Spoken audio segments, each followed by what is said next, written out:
Hoje no programa Diálogos, nós iremos debater o tema da América Latina e do Brasil na atual conjuntura do sistema mundial.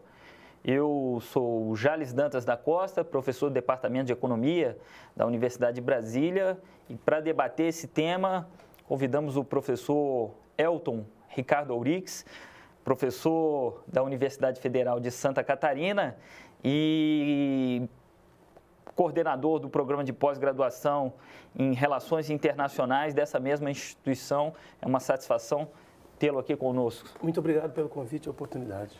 Elton, para falar da região da América Latina e do Brasil, antes da gente apresentar a conjuntura atual por que passa a região e os seus países em específico, eu gostaria que você pudesse nos apresentar assim, um contexto de caráter mais histórico. Como é que é a inserção da América Latina e do Brasil no sistema mundial?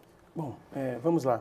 A América Latina e o Brasil, acho que é sempre bom a gente recordar isso, eles foram incorporados na economia mundo capitalista desde a descoberta tanto da América por Colombo e depois Pedro Álvares Cabral descobrindo o Brasil, foram incorporados como periferias nessa economia mundo capitalista, como resultados dessa expansão dessa economia mundo europeia, para usar uma expressão do Wallenstein. E desde o início, qual foi o sentido da ocupação dos países que hoje compõem o que se chama América Latina? Esse sentido da ocupação, da colonização, foi um sentido de fornecer mercadorias para as metrópoles. No caso, Espanha e Portugal, as duas primeiras. Eu gosto muito de uma expressão utilizada pelo Caio Prado Júnior na formação do Brasil contemporâneo, quando ele menciona o sentido da colonização brasileira. Segundo Caio Prado Júnior, o Brasil nasceu para satisfazer necessidades metropolitanas.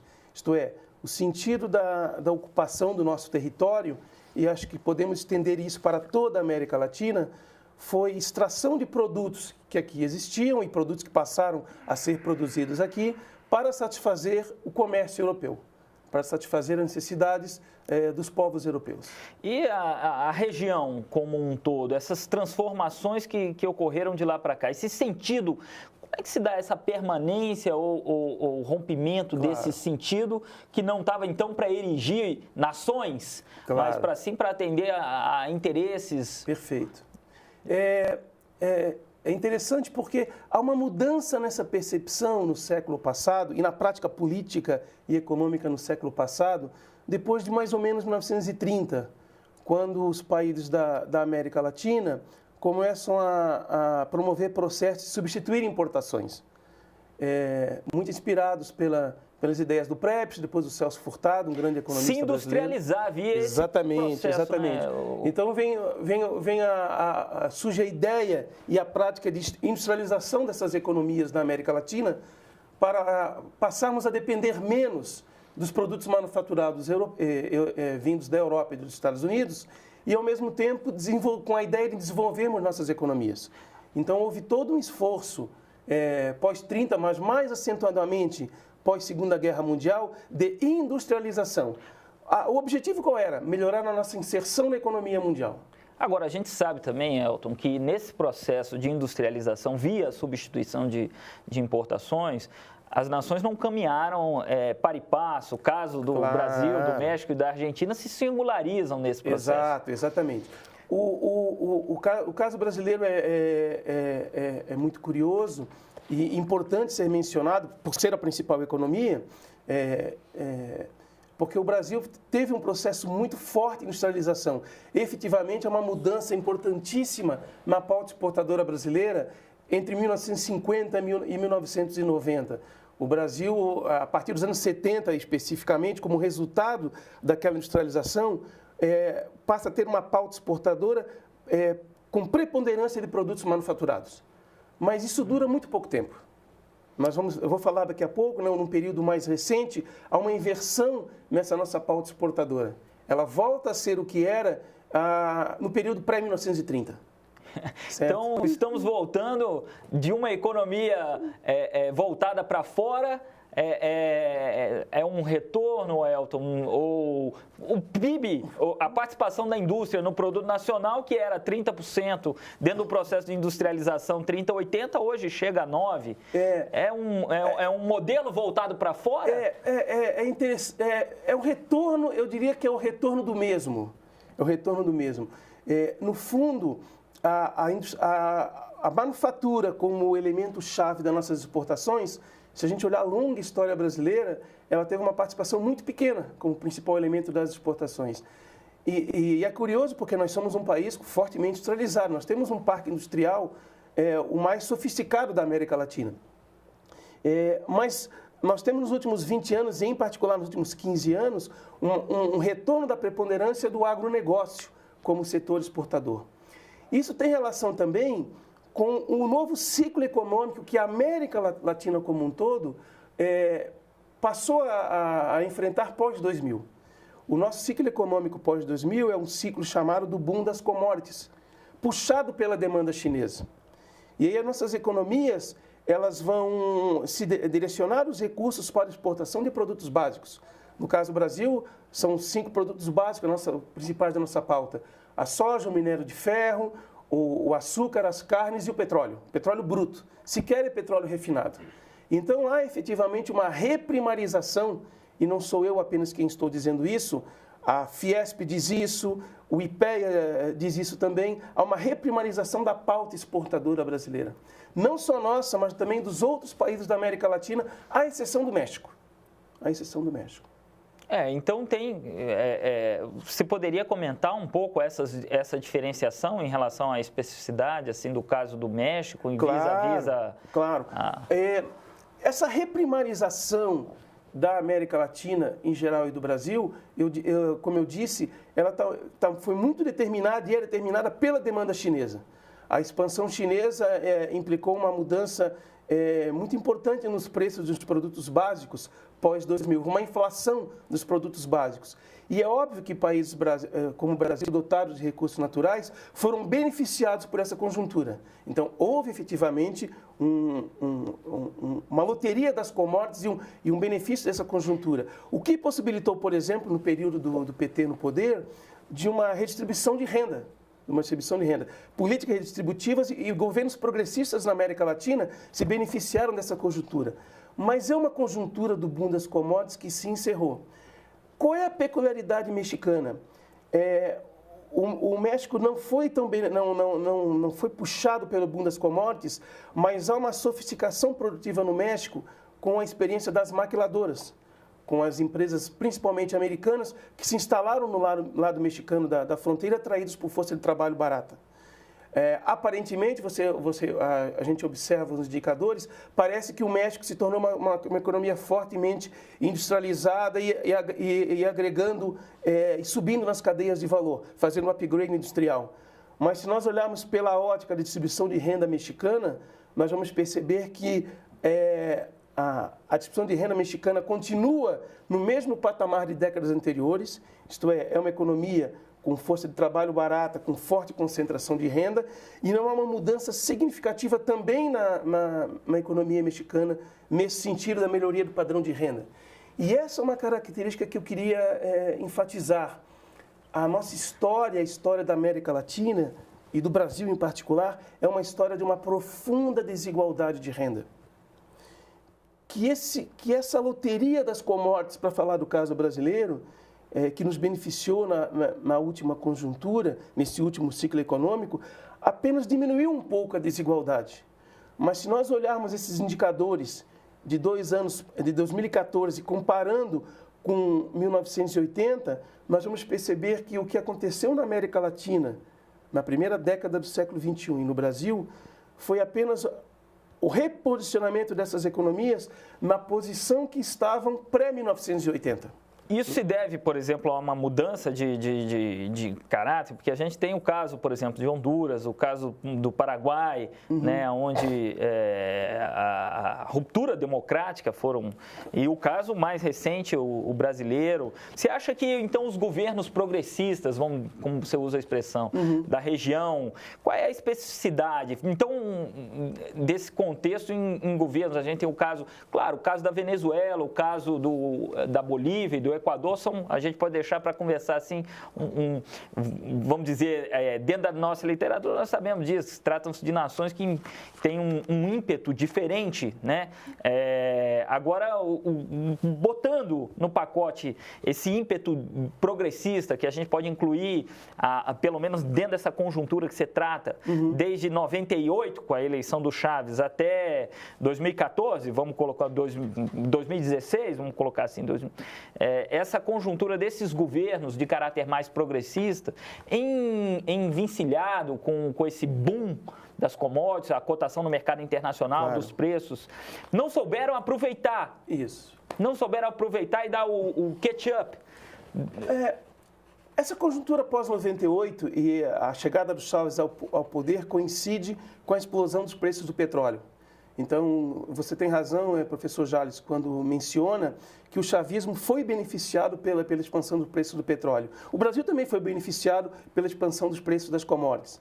Mas a crise econômica mundial de 2008 e 2009 fez com que a maior parte do preço das commodities, a demanda mundial diminuísse, a China diminuísse um pouco o seu ímpeto, observasse o que estava acontecendo na economia mundial, estivesse mais preocupada em salvar os Estados Unidos da debacle financeira que colocou em risco o sistema internacional 2008 e 2009, e os preços diminuíram um pouco. Portanto, a conjuntura mudou em 2008 e 2009. E aí, o que aconteceu no nosso caso em particular aqui, no Brasil, na América Latina, mas o caso venezuelano também é arquetípico. Não houve um direcionamento desses recursos obtidos com o boom das commodities para aprimorar as economias, para fazer, como você mencionou, usar a sua expressão, o upgrade industrial. Isto é, contentando-nos com as exportações dos produtos básicos e mesmo nós abrimos as nossas economias de forma, eu diria até olhando retrospectivamente, responsável e prejudicando vários setores das cadeias produtivas industriais, muitos setores fechando no Brasil, por exemplo, deixando de ser produzidas elos das cadeias mercantis no Brasil e sendo produzidos na China por conta da mão de obra barata. Isto nós não fizemos o que os países centrais sempre fizeram, que foi proteger suas indústrias e mesmo estimular o aprimoramento industrial. Eu mencionei há pouco que o Brasil exporta ferro, é um dos principais produtores do mundo, aliás, o principal. E se quer manufaturar o ferro no Brasil, nós manufaturamos. Se quer manufaturar a soja, exportando farelo de soja, nós fazemos. Que, aliás, é a experiência que alguns países nórdicos, por exemplo, também dotados de recursos naturais, fizeram diferentemente de nós. Eles passaram a manufaturar alguns elementos desses produtos básicos, incorporando nos seus territórios cadeias, elos mais rentáveis das cadeias de valor. E o que nós temos em curso no Brasil? E não sou, repito, só eu que estou dizendo, quem estou dizendo isso, a própria Fiesp fala isso, o próprio IPEA falam isso. Nós estamos presenciando a desindustrialização da economia brasileira. Para nem falar do caso venezuelano, que é um caso trágico. Eles foram incapazes, por exemplo, no caso venezuelano, de industrializar a sua economia. Apesar do chavismo, a Venezuela continua sendo, há mais de 100 anos, uma economia primária exportadora. E quando nós temos uma economia primária exportadora, nós somos muito dependentes da volatilidade dos mercados externos, porque os preços são determinados lá fora. Nós não determinamos os preços dos nossos produtos primários. Esse foi um debate importante no Brasil, né? Sim. Na década de 30 e 40, esse foi um debate muito importante no Brasil, mas esse debate não está em voga hoje, né? Não. Esse é um debate que é tão importante você estar tocando nessas questões, Elton, mas a situação, o que a gente assiste hoje, de uma forma geral, é quase que um chamado à vocação agrícola, e no Brasil, então, a gente vê que é isso. Sim. Mas absolutamente insuficiente, né, Elton, para dar conta dos processos de transformação e de inserção da economia brasileira de uma forma mais soberana, de uma forma Sem mais... dúvida. Nós estamos quando falamos do Brasil, nós temos que sempre lembrar que estamos falando não é qualquer país, nós estamos falando de um país que tem 200 milhões de pessoas. E não dá para sustentar 200 milhões de pessoas produzindo soja, produzindo ferro, produzindo café. Há um exemplo muito recente que simboliza essa fragilidade, essa debilidade do Estado e da sociedade brasileiros, que é o exemplo da Petrobras. Nós conseguimos, o Brasil conseguiu, com as tecnologias desenvolvidas pela Petrobras em extração do petróleo em águas profundas, em ocupar um espaço muito importante na cadeia do petróleo internacional, a ponto de a Petrobras transformar a principal empresa em águas profundas em uma das principais empresas do mundo. O que nós temos visto desde o golpe de Estado ocorrido ano passado aqui no Brasil? Nós temos visto, já estava em curso um pouco antes, um desmantelamento da empresa. A reserva do pré-sal não é pouca coisa, tá? É uma reserva gigantesca de recursos. Primeiro, eles acabaram com um monopólio da Petrobras na extração do pré-sal, criaram o regime de partilha do pré-sal via Senado. A Petrobras está saindo dos campos de exploração, ela está com profundas dificuldades financeiras. Empresas estrangeiras estão entrando na exploração do pré-sal. E o projeto que foi pensado em ser feito no Brasil, todos os elos da cadeia da extração do petróleo, criando empresas fornecedoras de equipamentos para a Petrobras para extrair o pré-sal, simplesmente foi deixado de lado. Retrocesso. Retrocesso, isto é, sequer é como se fosse dito para um país como o Brasil, vocês não podem sequer dominar a cadeia do petróleo. E é por isso que a empresa está sob ataque. Eu interpreto o que tem ocorrido no Brasil como exatamente um retrocesso, como você mencionou, e para mim isso evidencia a nossa histórica condição periférica e semiperiférica na América Latina e no Brasil. Dá para marcar bem essa diferença em relação ao leste asiático, por exemplo. Lá, no caso coreano em particular, o Estado coreano criou as grandes corporações, LG, Samsung, protegeu essas empresas tornaram empresas mundiais em setores de tecnologias de ponta, criaram campeões nacionais naquilo que agrega valor efetivamente. Até nisso nós erramos no Brasil. Os campeões nacionais escolhidos pós-2000 no Brasil foram a JBS e o Odebrecht, isto é, setor de carnes e construção civil. E não é com o setor de carnes e construção civil que nós vamos subir na hierarquia dos Estados nacionais. Então, até essa escolha de campeões nacionais foi equivocada aqui. O campeão nacional que nós sempre temos há muito tempo está sendo desmantelado agora, que é o caso da Petrobras. Hoje a gente assiste, né, o Elton, se fala em indústria 4.0, né, num processo de industrialização muito avançada, a participação dos Estados Unidos e da Alemanha nesse processo. Então, nós estamos ficando para trás nesse sentido, né? Sim. E o ficar para trás, eu diria que já está tendo consequências trágicas. É só nós pensarmos. Primeiro que a história da América Latina é uma história de atraso educacional. Enquanto a média de anos de estudo dos países centrais é 12,7 anos, a nossa média é 7, na América, 7,5, a média de anos de estudo. E o que nós temos visto na conjuntura recente brasileira, as crises nas universidades, os problemas na CAPES, no CNPq, o corte de recursos para ciência e tecnologia, tá? Eu diria que são muito danosos para o presente e para o futuro da economia e sociedade brasileiras. Nós estamos presenciando um processo de fuga de cérebros no Brasil, certo? Em outros países da América Latina. E o nosso atraso histórico em educação tende a se ampliar com esse modelo que está se implantando agora pela organização criminosa que tomou de assalto o Estado brasileiro, que é um modelo de desmantelamento do pouco de ciência e tecnologia que nós temos. Esse processo é real, é um processo que está em curso. E, falando friamente, para que ciência e tecnologia de ponta se nós estamos voltando a ser uma economia primária exportadora? É algo que a gente precisa mudar, né? Eu quero muito agradecer a presença do professor Elton aqui no programa Diálogos. Foi uma satisfação tê-lo conosco em tocar em temas tão relevantes e com uma ênfase pouco vista aí nos meios de comunicação. Muito obrigado, professor Elton. Eu é quem agradeço a oportunidade. Bom, chegamos ao fim de mais um programa Diálogos. Continue com a nossa programação.